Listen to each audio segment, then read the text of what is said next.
पूर्व लोकसभा अध्यक्ष सुमित्रा महाजन ने अपनी पीड़ा जाहिर करते हुए कहा है कि अब उन्हें कोई नहीं पूछता है। उन्होंने कहा कि आज है, कल रहेंगी या नहीं। अपने समर्थकों के लिए निगम चुनाव में टिकट मांगने को लेकर उन्होंने ये भी कहा कि अब उन्हें कोई पूछेगा। वहीं मंत्रिमंडल विस्तार में इंदौर में उचित प्रतिनिधित्व देने की मांग भी उन्होंने जरूर की है। ताई ने कहा है कि इंदौर में ज्यादा मंत्री मिलते हैं तो आनंद की बात है और नहीं मिलते हैं तो रोष जाहिर रहेगा। आगामी नगरीय निकाय चुनाव को लेकर पूर्व लोकसभा अध्यक्ष सुमित्रा महाजन ने अपनी सक्रियता बढ़ाते हुए आज स्मार्ट सिटी प्रोजेक्ट के तहत रंगकर्मियों के बनाए जा रहे कला वेदिका और गांधी हाल का दौरा किया।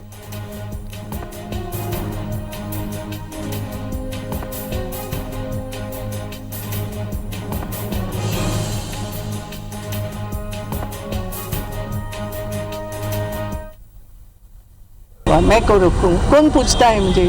मंत्रिमंडल को लेकर ताई क्या लगता है, मिलना चाहिए? होना चाहिए। भाई एक और तो मिलना चाहिए। मैं हमेशा बोलती आई हूँ, इंदौर की उपेक्षा नहीं होना चाहिए। एक दो मंत्री इंदौर को मिलना ही चाहिए। तो निकाय चुनाव में समर्थकों के लिए टिकट मांगने पर उन्होंने कहा कि अब कौन पूछता है मुझे। साथ ही मंत्रिमंडल को लेकर भी अपनी प्रतिक्रिया उन्होंने दी है।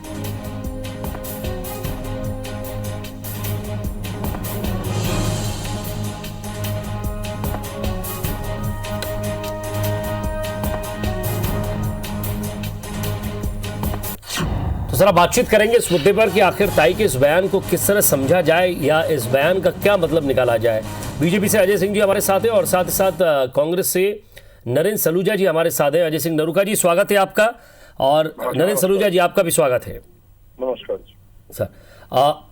नरूका साहब, एक महत्वपूर्ण बात ये कि ताई का ये बयान कि अब कौन पूछता है मुझे, क्योंकि जब इंदौर की राजनीति को समझा जाए तो इंदौर शहर में विधायक का टिकट हो या फिर अध्यक्ष का बनना हो, हर चीज़ पहले ताई से पूछ कर की जाती थी, उनका निर्णय सर्वमान्य होता था।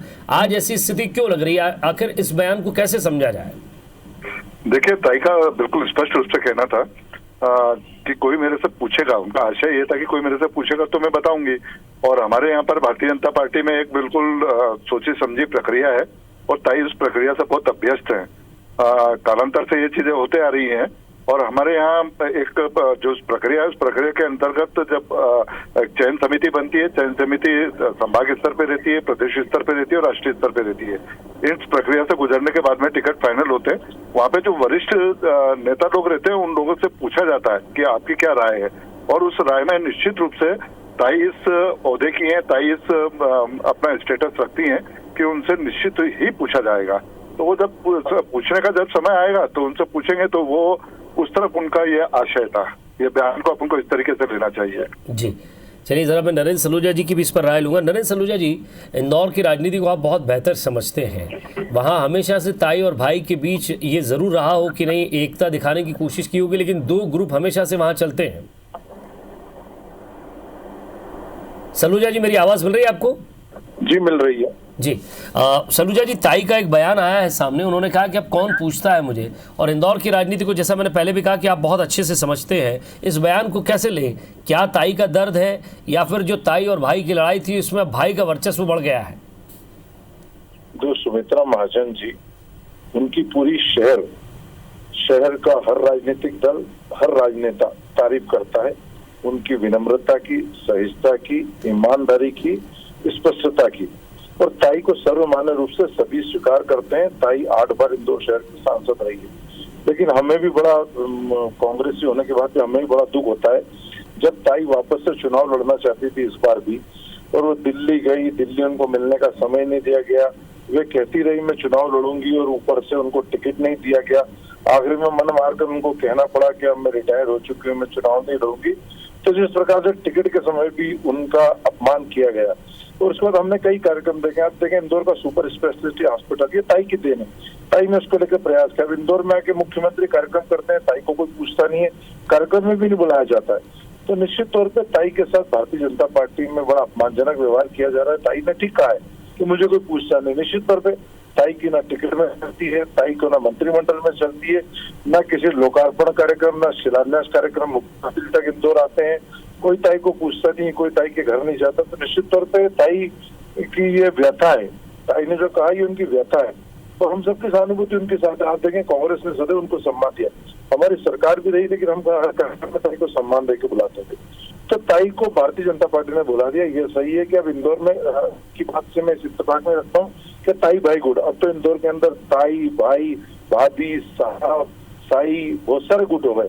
अब तो इतने गुट हो गए हैं कि ताई उन गुटों के आगे बोनी नजर आ रही। भाई गुट की तो अलग ही बात करें, अब तो साहब गुट अलग हो गया है, भाभी गुट अलग हो गया है, इंदौर के वर्तमान सांसद साई उनका गुट अलग हो गया। तो इतने गुट हो गए कि ताई बेचारी उसमें खो गई है।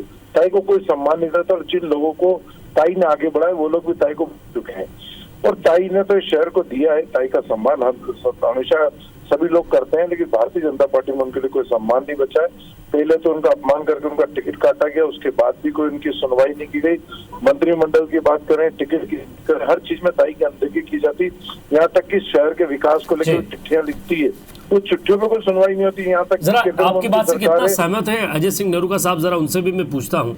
नरूका साहब, जिस तरह से सलूजा जी कह रहे हैं, आपको लग रहा है उन बातों में दम है, सच्चाई है? क्योंकि कहीं ना कहीं एक व्यक्ति का जो दर्द होता है मजाक में ही सही या विनोद में ही सही बाहर आ ही जाता है। देखिए, मैं सबसे पहले तो सलूजा जी का धन्यवाद दूंगा।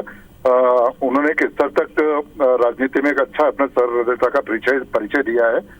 लेकिन दूसरा पक्ष जो है उनका, उस बात से मैं थोड़ा सा असहमत हूँ, थोड़ा क्या पूरी तरह से असहमत हूँ, क्योंकि ताई का स्टेटस बहुत अलग है।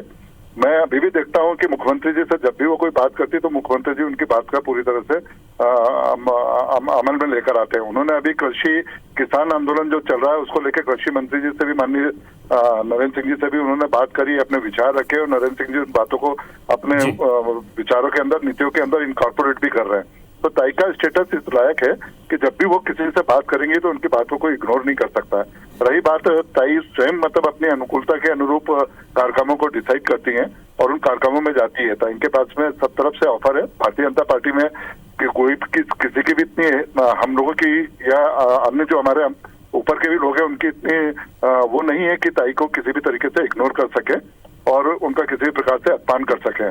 ताई को सम्मान भारतीय जनता पार्टी में, भारतीय जनता पार्टी के कार्यकर्ताओं के द्वारा, भारतीय जनता पार्टी के नेताओं के द्वारा और जनता के द्वारा भी, इवन विपक्ष द्वारा भी, जैसा सलूजा जी भी बता रहे थे अभी, तो उनको पूरी तरह से सम्मान दिया जाता है और पूरी तरह से उनकी मान्यता है। समय आने पर जब भी उनसे वो बात को पूछा जाएगा, जब वो बात रखेगी, या आप थोड़े समय में देख भी लेंगे, उनकी बात को पूरी तवज्जो मिलेगी शहर के विकास के लिए भी। अजय जी, क्या ये समझ लिया जाए कि अब वो मार्गदर्शन मंडल में है?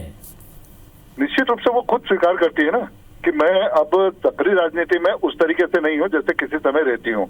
और ये तो एक प्रक्रिया है, ये हर किसी के जीवन में ये चीजें आती हैं, परंतु इसका मतलब ये नहीं है। ताई मतलब बहुत सोची समझी, आज उनकी परिपक्वता जो है इतनी व्यवस्थित रूप से है कि जब दौरे पे हम लोग गए थे तो हम लोगों ने देखा उन्होंने बहुत छोटी छोटी चीजों का भी अध्ययन करके और उन लोगों से पूछा करके, कमिश्नर से और आर्किटेक्ट इंजीनियर से, कि इसको किस तरीके से रखोगे, ऐसा कैसे रखेंगे। तो वो सारी चीज का उनके पास में कूट निरीक्षण है, कूट परीक्षण है। तो यही तो परिपक्वता हमको हमारे शहर में चाहिए।